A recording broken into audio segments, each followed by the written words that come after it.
Bonjour à tous, nous sommes ravis de vous retrouver dans ce nouveau podcast avec Dr Florence Dezachy. Bonjour Florence. Bonjour à tous. Ça a été compliqué. Ce podcast, on devait le tourner la semaine dernière. On a eu des soucis techniques. On a cru encore aujourd'hui qu'on allait avoir des soucis techniques, mais non, c'est bon. Un simple redémarrage a tout relancé et ça fonctionne. Et on est content de pouvoir partager ce nouveau podcast ensemble. La thématique aujourd'hui, Florence, de ce podcast, elle est sur pourquoi avoir des connaissances générales dans le domaine animalier. Voilà, je Alors, pense que nous allons voir, ça s'adresse à tout le monde, voilà. autant aux différents professionnels animaliers que aux particuliers qui ont des animaux. Voilà, donc pourquoi traiter ce sujet aujourd'hui? Donc pour qui? Vous l'avez indiqué, ça concerne aussi bien le particulier qui donc a des animaux à la maison, mais aussi, et il va y avoir certaines thématiques précises sur le professionnel. Exactement, parce que c'est bien sûr on peut aller voir sur internet, mais il n'est pas utile d'être une encyclopédie pour comprendre son chat ou son chien. Ceci étant, certaines notions de base sont importantes aussi parce que ça permet justement d'adapter un petit peu et de prévenir. Ça ne permet pas de traiter, hein, il restera toujours le masseur, le toiletteur, l'éducateur pour le comportement, mais ça permet de détecter peut-être une petite anomalie et ça c'est important. Et bien évidemment, il va y avoir certaines questions dans ce podcast qui vont être dédiées plus aux professionnels, donc on va aller un peu plus en profondeur. Mais ça peut intéresser aussi le particulier qui s'intéresse Oui. voilà, particulièrement à ces animaux. On va pouvoir commencer avec la première question donc, de ce podcast. Florence, pourquoi est-il important de connaître la physiologie de la digestion de nos animaux? Alors, nous avons pris l'exemple, vous verrez tout au long du podcast, de la digestion pour que vous compreniez en fait pourquoi connaître les différentes notions. Donc, la physiologie, c'est quoi? La physiologie, c'est comment ça fonctionne. Voilà. C'est-à-dire que comment fonctionne le tube digestif en temps normal. Et de savoir comment il fonctionne en temps normal, ça permet justement de détecter une anomalie. Donc, la physiologie digestive, on va parler du chat et du chien, elle est quand même un petit peu différente. Par exemple, le chien a un intestin qui est assez court et un temps de digestion aussi assez court. C'est-à-dire que quand vous lui donnez à manger, eh bien en fait 7 heures après, c'est terminé, ça arrive au bout et donc il aura besoin de faire des selles. Ça vous permet de comprendre que lorsque vous lui donnez à manger le soir, eh bien effectivement il va faire des selles le matin et que un chien par exemple, et il y en a qui sont en service continu, mais c'est important qu'il ait des heures régulières parce que vous comprendrez que en ayant des heures régulières, le transit est régulier et vous avez quand même un chien qu'il faut pas forcément sortir toutes les 5 minutes. Donc voilà. Alors il y a beaucoup d'aspects bien sûr dans la physiologie digestive. Il y a aussi le fait par exemple que les chats digèrent très peu l'amidon. Et donc ça, on le comprend parce qu'ils n'ont pas ce qu'on appelle l'enzyme l'amylase. Et donc, il faut éviter de donner une alimentation avec trop d'amidon, parce que ne le digérant pas, ça donnera la diarrhée. Donc voilà, la physiologie digestive, c'est surtout la façon dont il va digérer les protéines, les lipides, et quel est l'organe qui sert à digérer chaque chose. Le savez-vous, Adam? Quel est l'organe qui sert à digérer les protéines, par exemple? Non, je vous Alors, laisse je vous répondre. donne. Allez-y, Alors, allez-y. donc, dans le, Il va y avoir l'estomac, alors, il y a l'estomac, le il y a foie, le foie et le il y a un autre pancréas. organe. Exactement. C'est-à-dire que en fait, le système digestif, ça n'est pas que l'intestin.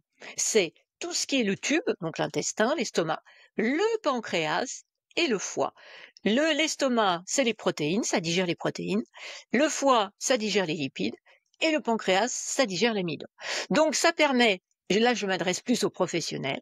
Quand il y a un client qui vous parle de problèmes de digestion, eh bien, il faut déjà savoir quel est l'organe qui ne fonctionne pas. À partir du moment où on connaît l'organe qui ne fonctionne pas, on sait quel élément ne sera pas digéré. Et si c'est ponctuel ou chronique, on enlèvera un peu de cet aliment dans l'alimentation. Donc, vous voyez que la physiologie, c'est important. D'accord. Ok. Ce serait même intéressant peut-être, bon, on y réfléchira par la suite, de créer un document sur ça d'ailleurs. Exactement, mais l'alimentation, on a pris cet exemple-là, c'est très très important. Parce que d'abord, ça fait partie, vous le savez très bien, du comportement alimentaire. Ça fait partie également de la physiologie. Il y a beaucoup de pathologies chroniques dues à l'alimentation, les problèmes de peau, les problèmes digestifs. Voilà, donc effectivement, c'est un domaine qui est très important, autant pour les particuliers que pour les professionnels.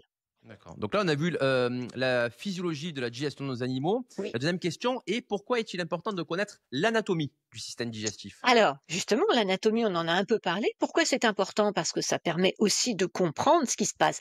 Je prends un exemple qui est valable pour tout le monde, la torsion d'estomac. C'est surtout sur les gros chiens, mais attention, hein, il y a aussi des petits chiens qui en font. La torsion d'estomac, comme son nom l'indique, c'est quoi? C'est l'estomac, alors qui ne se tord pas, qui se retourne. Et l'anatomie, c'est très important parce qu'en fait, on comprend que l'estomac, quand il y a la nourriture, il y a du gaz qui va se produire et l'estomac va gonfler dans un premier temps. Donc vous voyez sur l'animal, sur le chien, le côté gauche qui gonfle. Et ensuite, c'est comme une balançoire, c'est-à-dire que l'animal va bouger et en fait l'estomac va faire comme ça. Et je ne vous conseille pas de le faire, mais si vous prenez une balançoire et que vous vous balancez, il y a un moment où vous allez faire le tour. Eh bien, l'estomac fait pareil. Et là, à ce moment-là, ce qu'il y a, c'est qu'il emporte la rate avec lui. Donc, vous voyez, en comprenant que l'estomac n'est pas très fixé et en fait se balade, vous comprenez aussi quel est l'intérêt de l'opération que l'on fait pour prévenir ça. Par exemple, sur les femelles que l'on castre de grande taille, on va fixer l'estomac à la paroi abdominale. C'est-à-dire qu'on va accrocher avec un fil, tout simplement, l'estomac à la paroi abdominale. Et là, on comprend pourquoi on l'accroche. Parce que il n'est pas fixé et donc il se balade et il peut tourner. Donc voilà l'intérêt de connaître l'anatomie. L'anatomie, c'est aussi important pour savoir où ça se trouve. Par exemple, si vous toilettez un animal ou que vous le massez, il faut quand même savoir que le foie, il est comme le diaphragme, qui est comme un parapluie, et le foie, il est dedans, donc il faut éviter d'appuyer dessus super fort. Par contre, le pancréas, c'est tout plat, donc vous risquez pas d'appuyer sur le pancréas. Voilà, donc c'est pour ça que c'est très très important de connaître l'anatomie et de savoir dans quelle partie se passe la physiologie. Donc c'est très lié. D'accord. Au moins, on a une image précise de ce qui se passe lorsqu'il y a un retournement d'estomac, parce que souvent, les personnes ne savent pas ce que veut dire un retournement d'estomac. Au moins, Ouais. comme ça, on voit précisément ce qui se passe. Donc, c'était Voilà, intéressant de faire cette. c'est pour ça qu'on dit on n'a pas tout à fait trouvé la prévention, mais qu'il faut pas qu'il mange trop tôt avant et qu'il joue après parce qu'il a une activité, parce que effectivement l'estomac a tendance à bouger. Voilà. D'accord. Troisième question, pourquoi est-il important de connaître les pathologies digestives? Ah ben voilà, les pathologies digestives, c'est important pour justement détecter. Je reprends la torsion d'estomac. Je voudrais pas vous faire peur, mais c'est parce que c'est important et qu'il y a des signes avant-coureurs. Par exemple, un chien qui va faire une torsion, il commence à souffler, à tourner, son ventre commence un petit peu à gonfler, et ensuite il essaie de vomir, mais il n'y arrive pas. Donc voilà, ça c'est des signes importants. Pourquoi connaître la pathologie? Pour éviter de s'affoler. Par exemple, un chien qui a la diarrhée. Bon, il peut avoir mangé quelque chose dehors, il a la diarrhée, c'est pas grave. Par contre, il y a des signes cliniques, ce qu'on appelle. S'il y a du sang dans la diarrhée, c'est un petit peu embêtant. Après, on va un peu plus loin. Par exemple, du sang très rouge, c'est le fait que c'est l'extrémité, donc plutôt le côlon qui saigne, alors que si c'est du sang noir, c'est du sang qui a été digéré, donc c'est avant l'estomac. C'est du sang qui peut venir de la gorge, et hop, il est tombé dans l'estomac, il a été digéré, et donc ça ressort tout noir. Donc de même que les vomissements, c'est pas grave en soi. En fait, un signe clinique en soi n'est pas forcément grave. Ce qui est grave, c'est son intensité et le fait qu'il se reproduit. Par exemple, un chien qui vomit, s'il vomit 10 fois dans la journée, c'est embêtant. S'il vomit une fois qu'après, bon, voilà, il a vomi, c'est pas.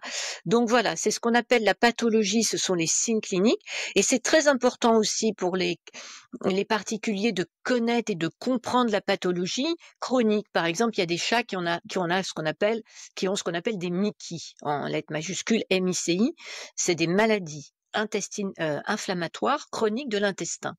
C'est un peu comme la maladie de Crohn chez les gens. Il faut comprendre qu'en fait, c'est une irritation de l'intestin euh, qui intervient peut-être avec le stress et qui va leur donner la diarrhée. Donc, un chat qui a des Mickey et qui a des diarrhées, c'est pas grave en soi, puisqu'on sait qu'il a cette base-là. Donc voilà, la pathologie, c'est important. Pour les professionnels, il faut aller un tout petit peu plus loin. Pour les particuliers, il faut surtout ne chercher pas sur Internet à savoir si c'est grave, s'il a un cancer. Non. regardez votre animal, notez ce qui se passe. Il a vomi une fois, 2 fois, avant le repas, après le repas, est-ce qu'il a vomi ses croquettes, plutôt de l'eau? Et ça vous permet de donner des bonnes infos pour ensuite, par exemple, contacter le véto. Donc, c'est important en tant que propriétaire de savoir, en fait, récupérer les infos. Voilà. Parce que souvent, en tant que véto, on dit, bon, bah alors, il a vomi. Oui, il vomit beaucoup. Bah oui, quand même. Oui, mais quand même, c'est quoi? Oh, bah souvent. Voilà. Donc, il faut que, autant au niveau professionnel que personnel, vous sachiez récupérer des données. Voilà, ça, c'est très important. Vous avez parlé de retournement d'estomac, donc pour pas effrayer nos auditeurs. Non, pas trop. Est-ce que ça existe aussi chez les chats? Non, justement parce que justement l'anatomie est différente et en fait, l'estomac ne gonfle pas et même s'il gonflait, il reste quand même petit, et c'est pour ça que c'est surtout sur les gros chiens, mais et attention, ça peut arriver sur tous les chiens puisque anatomiquement, l'estomac est au même endroit et conçu de la même façon que le chien soit petit ou grand. Mmh. Très bien. Question suivante. Pourquoi est-il important de connaître les examens complémentaires lors de pathologies digestives? Alors cette question déjà, est-ce Alors, qu'elle s'adresse aux particuliers, aux professionnels ou aux deux? aux 2. Aux deux. Pourquoi? Pour les professionnels, je commence parce que quand ils vont avoir dans un carnet ou dans un dossier médical des examens complémentaires, il faut qu'ils comprennent pourquoi ça a été fait et éventuellement demander, enfin poser des questions au propriétaire. Je prends un exemple, il a été fait une prise de sang parce qu'un chat avait la diarrhée. On s'aperçoit que les amylases, c'est-à-dire les enzymes qui digèrent les amidons, ne sont pas présentes ou sont en quantité trop importante ou pas assez. Bref, il y a un problème d'amidon. C'est important que le professionnel comprenne ça. Si imaginez que ce soit un toiletteur qui vende des croquettes. Bon, bah, faut bien regarder quand même dans les croquettes ce qui se passe. Donc ça, c'est le côté professionnel.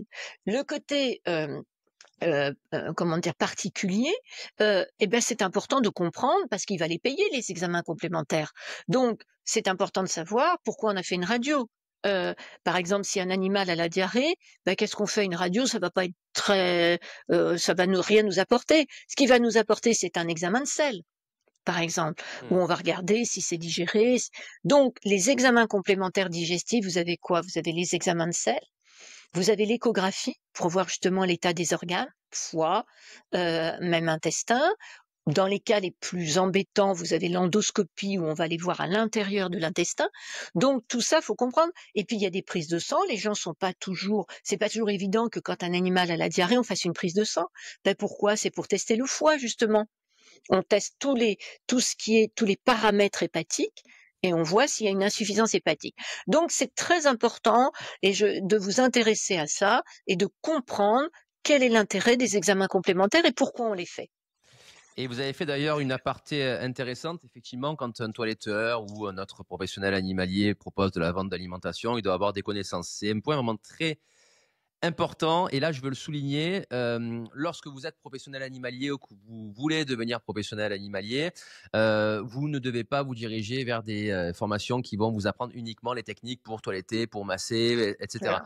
Vous devez avoir des connaissances beaucoup plus larges. Vous ne devez pas vous substituer à un vétérinaire, un éducateur ou autre, mais en l'occurrence, vous devez avoir des connaissances et des compétences qui vous permettent de pouvoir répondre à certaines questions. Déjà, ça va vous rendre légitime par rapport aux clients. Et puis surtout, vous allez vraiment pouvoir conseiller de manière efficace. C'est pour ça que c'est important, dès le départ, d'aller s'intéresser et d'avoir des modules qui sont beaucoup plus ouverts que simplement sur les techniques qui vont faire votre métier de demain, quoi. Oui, et puis je dis toujours sur ces métiers qui sont des métiers animaliers, vous êtes quand même dans le milieu paramédical, vous serez en relation avec justement des vétos et avec le milieu médical, et donc il faut que vous compreniez, il faut que vous puissiez lire un dossier médical, comme vous dites, même s'ils ne sont pas vétos, quand il y a un dossier médical dans lequel il y a une radio ou dans lequel le propriétaire vous dit l'animal c'est un bulldog, il est cardiaque, ben on regarde pas un chien cardiaque de la même façon qu'un chien qui est en pleine forme. Donc c'est très très important de questionner le propriétaire, de savoir ce qu'il a, et surtout dans les maladies chroniques. Dans les maladies chroniques, vous avez le diabète, vous avez les insuffisances rénales. Il faut connaître tout ça, c'est important. Tout à fait, ouais. Question suivante. Pourquoi est-il important de connaître les médicaments liés aux problèmes de digestion? Alors là encore, il ne s'agit pas bien sûr de vendre des médicaments ou de prescrire des médicaments, mais de connaître à quoi servent les médicaments qui ont été conseillés. Donc par exemple en pathologie digestive, vous pouvez avoir ce qu'on appelle de la flore intestinale. Donc là c'est pareil, il faut avoir des notions sur la flore. La flore c'est quoi? C'est pas des fleurs qui poussent, c'est pas des géraniums dans l'intestin, c'est des bactéries. Et donc ces bactéries-là se donnent quand il y a eu une diarrhée et que ça a été détruit. Donc, pareil, il faut, vous voyez, par exemple, bon, il y a des prébiotiques, des probiotiques, mais il faut savoir ce qui a été donné. Est-ce que je prends toujours l'image des plantes. Est-ce que dans l'intestin, on a directement planté des plantes et donc elles vont disparaître, mais aider l'animal un premier temps? Ou est-ce qu'on a mis des graines qui vont faire que les bactéries vont, en fait, plutôt on va ensemencer, on a de l'engrais, et donc, c'est à plus long terme. En plus, il y a des toiletteurs qui peuvent vendre ces produits-là, puisqu'ils sont. Vaut mieux, franchement, que ce soit le toiletteur qui conseille des produits sans ordonnance et des compléments, que les gens aillent sur Internet regarder un peu. Tiens, oh ben ça, ça booste ça, ou ça m'a l'air pas mal. Non. Donc ça, c'est très important. Après, vous avez les médicaments qui ont été donnés par un veto, mais sur une ordonnance. Et donc, c'est important aussi que tous les métiers paramédicaux puissent lire l'ordonnance et dire ah bah oui, il y a eu ça, il y a eu ça. Donc, les médicaments digestifs, c'est très important.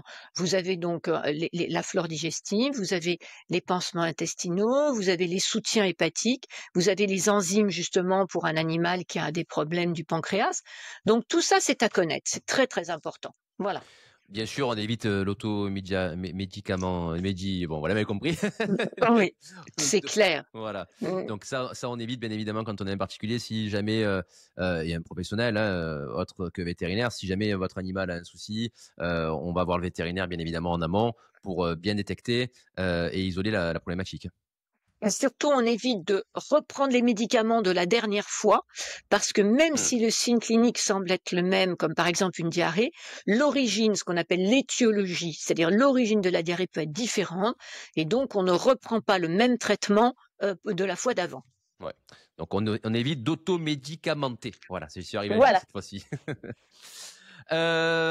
Question suivante. Donc là, on a vu les médicaments, on a vu les examens Oui. complémentaires. Question très intéressante. Pourquoi faut-il connaître la spécificité de certaines races dans le domaine digestif? Je pense que c'est valable bien sûr pour les chiens, pour les chats notamment. Exactement. Donc, comme je disais, il y a par exemple pour les chiens, si on reprend le loup. Bon, vous n'avez pas de loup, je le sais, mais par exemple le loup digère très mal l'amidon. Je reprends cet exemple-là parce qu'il n'a pas les enzymes qui s'appellent l'amylase pour les digérer. Donc, vous voyez que les races qu'on appelle archaïques, qui sont très proches, non, plus proches, disons, du loup que le cocker, par Les races exemple. primitives, ouais. Voilà, les races primitives, eh bien, elles vont se retrouver un peu avec peu d'amylase, donc peu d'enzymes pour digérer l'amidon. Donc, ce sont des races où il faudra faire attention justement à la quantité d'amidon dans les croquettes. Le chat a des spécificités aussi. Il y a des chats qui ont justement qui sont plus sensibles à ce dont je parlais tout à l'heure, les Mickey. Ce sont les chats. Alors de race, j'aime pas dire que les chats de race sont plus fragiles, mais quand même, voilà, ils ont été non, croisés un petit peu, pas forcément entre eux, mais il y a des lignées qui sont communes, donc ils peuvent cumuler un petit peu les problèmes digestifs. Vous avez aussi des races comme par exemple, alors je veux pas stigmatiser des races, mais par exemple le Beauceron a jeune certains des insuffisances pancréatiques aussi, donc le pancréas ne va pas fonctionner correctement. Voilà, donc vous avez des races. On a par exemple les races brachycéphales. Alors eux, ils ont des problèmes digestifs, mais qui sont dus à la respiration. Comme ils respirent pas bien, ils avalent beaucoup d'air et ils ont énormément d'aérophagie et de problèmes digestifs dus au fait qu'ils ne respirent pas bien. Donc voilà, donc c'est pour ça que de toute façon, c'est très très important, ça je le dis à tous les professionnels, de connaître les spécificités, qu'elles soient digestives ou pas, de toutes les races, un chien, c'est un chien, d'accord, mais un bulldog anglais ou français qui a le syndrome, ce qu'on appelle de SORB, syndrome d'obstruction des races brachycéphales, c'est pas comme un ébagneul breton. Donc, c'est différent. Voilà. Donc, il faut absolument que vous connaissiez les spécificités de chaque race. C'est très important. Et puis, bon, de toute façon, il n'y a pas chaque race, il y a des groupes de races quand même. Ouais. Mais ça, il faut l'étudier. C'est très important. Vous avez commencé à aller sur un terrain que vous avez senti glissant. Moi, je ne le trouve pas glissant. Et je vais vous poser une question qui m'intéresse, Florence. Enfin, j'aimerais avoir votre retour.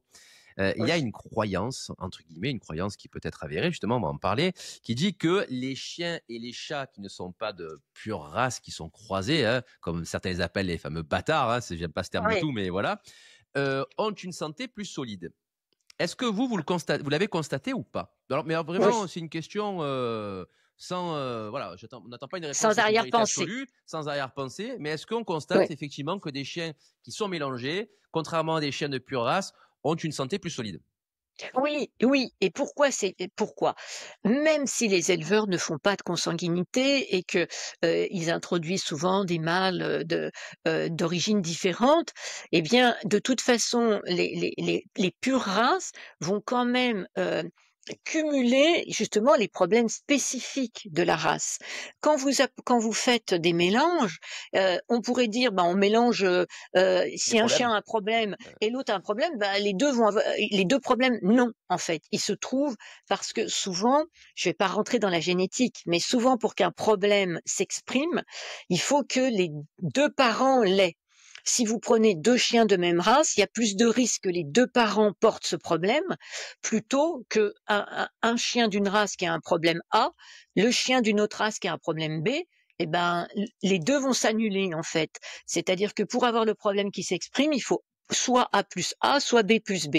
C'est pour ça, effectivement, et c'est d'autant plus marqué sur les chats, quand même. Alors, les pauvres chats de gouttière qui sortent dehors, il y a des voitures, donc ils ont parfois une durée de vie qui est un petit peu limitée, mais les pures races chats, c'est encore plus, comment dire, plus frappant parce que en plus, ce sont parfois des races qui ne pourraient pas exister dans la nature. Quand vous avez un chat sphinx, c'est adorable, mais dans la nature, ça va tenir 5 minutes. Voilà, donc vous voyez, et par exemple, on parle des chats blancs aux yeux bleus qui ont le gène de surdité. Bah, par exemple, dans la nature, ça n'existerait plus. Déjà, un chat blanc dans la forêt, tout le monde le voit.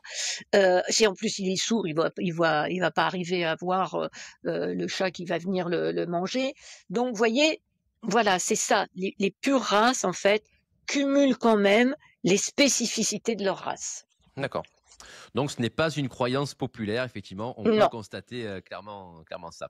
Ok, très bien. On en arrive déjà à la dernière question de ce podcast, Florence, qui est pourquoi faut-il connaître les chirurgies possibles au niveau digestif? Là, je pense quand même que c'est plus spécifique aux professionnels. Alors oui, mais alors les professionnels, oui, parce que comme je disais tout à l'heure, ils ont un dossier médical. Imaginez un chien qui a eu une torsion, on l'a soigné et justement pour éviter que ça revienne, on a fixé l'estomac. D'abord, il faut connaître le nom, la gastropexie. Pexie, ça veut dire fixer, gastro-estomac. Donc une gastropexie, ça veut dire qu'on a fixé l'estomac à l'abdomen. Si par exemple vous avez un masseur, c'est quand même important qui sache que l'estomac a été fixé, donc faut peut-être le masser différemment. Au niveau abdominal, on le sent pas pareil. Voilà, donc ça c'est très important. Je fais un petit aparté. Quand on fixe l'estomac, ça n'empêche pas ce qu'on appelle la dilatation, c'est-à-dire que l'estomac gonfle. Par contre, ça l'empêche de tourner. Et c'est parce qu'il tourne que l'animal meurt. C'est pas parce qu'il gonfle. D'accord. Donc voilà, donc ça c'est important, donc on le fixe. Par exemple aussi au niveau intestinal, quand il y a eu un corps étranger, on ouvre l'intestin, on va le chercher, on referme. Ben, c'est pareil, il y a une petite rétractation au niveau de l'intestin, c'est pas anodin. Donc il faut connaître le nom des chirurgies, c'est important. Par exemple, le fait qu'on ait ouvert l'intestin, ça s'appelle une entérotomie. Et puis pour les particuliers, bah, c'est important de comprendre aussi ce qui s'est passé, parce que justement, par exemple, il y a des chats, les Maine Coon, qui ont beaucoup de poils et malheureusement, ils font, souvent des occlusions avec leurs boules de poils. Et bien, c'est important pour les gens de savoir qu'il a eu cette opération, qui est un petit rétrécissement au niveau de l'intestin. Donc, au premier signe de constipation, il faut y faire attention. Il faut regarder s'il a bien fait ses selles. Donc, c'est vrai, vous avez raison, c'est plus au niveau des professionnels, mais c'est important au niveau des particuliers également. Ok. Et bien, nous sommes arrivés au bout des 7 questions de ce podcast, Florence. Je crois que j'en ai pas oublié une. Ça m'arrive en ce moment, ces derniers temps, j'ai tendance à sauter des questions, mais là, je crois qu'on est Bon, complet. Il vous parfait. revient, comme d'habitude, le mot de la fin sur cette thématique. Alors, le mot de la fin, c'est qu'effectivement, quand même, c'est différent entre les professionnels et les particuliers. Je pense que les professionnels doivent absolument travailler, comme je l'ai dit, sur les termes, sur les examens complémentaires, sur la façon dont ça se déroule, et du coup, sur les questions à poser aux propriétaires quand ils voient une ordonnance, un examen complémentaire, une chirurgie. C'est important de s'y intéresser par rapport aux actes qu'ils vont faire sur l'animal. 2, c'est important de s'intéresser à l'animal et de discuter avec le milieu professionnel. Pour les particuliers, c'est très important également d'appréhender entre guillemets les signes cliniques et donc de pas paniquer quand il y a un problème, de aussi quand même paniquer s'il y a une torsion d'estomac, hein, parce que j'ai déjà vu moi des gens en salle d'attente attendre avec heureusement que nous on le voit, mais avec un chien qui a un ventre comme ça et dire non non vous inquiétez pas j'attends. Ben non, on n'attend pas.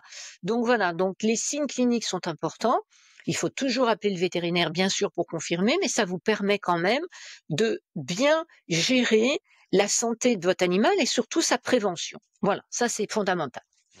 Et donc, moi, je reviendrai aussi sur ce que j'ai pu dire tout à l'heure. Donc, c'est important vraiment de se former et à différents sujets beaucoup plus larges que le métier vers lequel Oui. on est destiné, sans pour autant se prendre pour un vétérinaire ou quoi, parce que des fois, j'en vois aussi des personnes qui sont bien formées et qui ont beaucoup de connaissances et qui se substituent à un vétérinaire ou autre. Ça, c'est totalement interdit.